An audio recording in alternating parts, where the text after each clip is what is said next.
Здравейте, момичета! Днес ще ви покажа какво има в кутията на Pinks Beauty Box за марта месец. Знам, че е късно, миналата седмица я получихме, но аз реших сега да ви покажа, просто нямах време.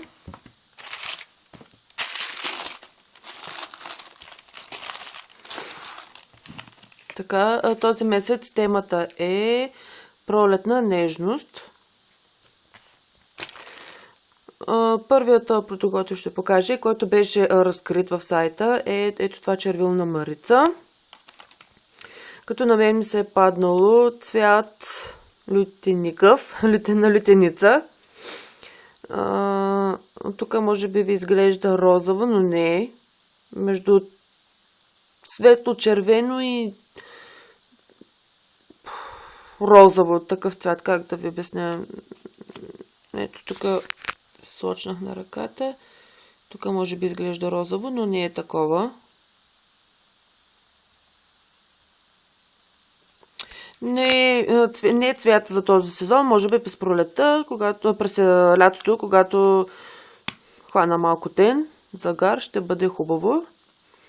Иначе пигментирано, много ми харесва като текстура, мирише превъзходно. Ще си го ползвам, ето ги. Другите, които моето може би ето това. Другия продукт е на Стани Chefs Body Food Cosmetics. Това е душ гел за коса и тяло. Ледено мохито. Смирис на ледено мохито. Пълноразмерен продукт. В миналото кутия също имахме продукт на Стани Chefs.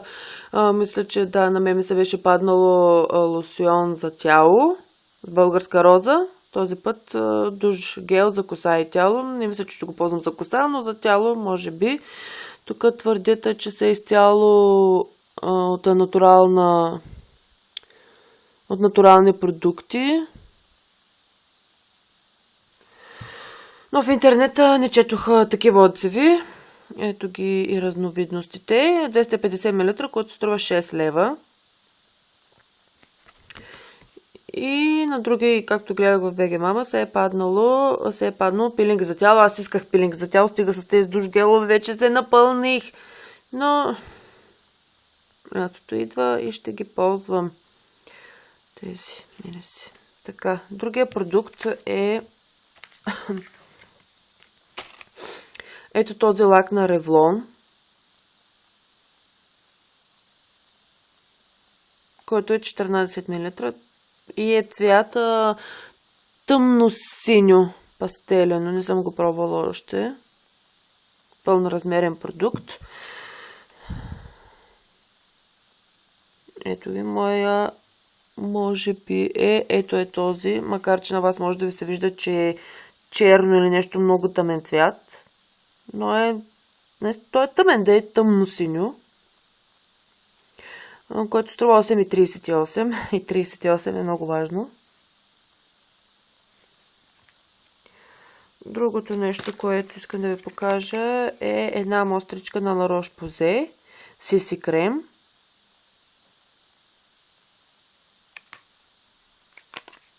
Нека да прочетем малко и за CC крема. Ето, пълноразмерен продукт от 50 мл, струва 39,73.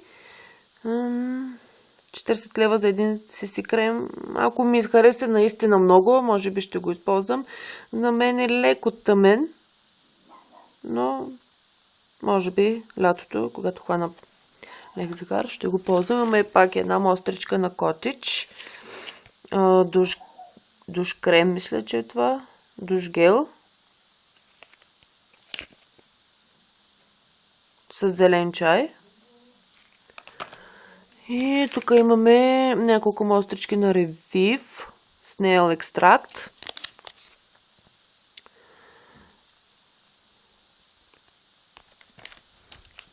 На Natura имаме Phytostem Cells Save the Beauty.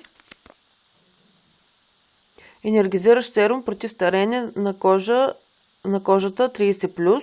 Това не е за мен, ще го подаря. Аз съм под 30. Все още. Още една на Revive. моста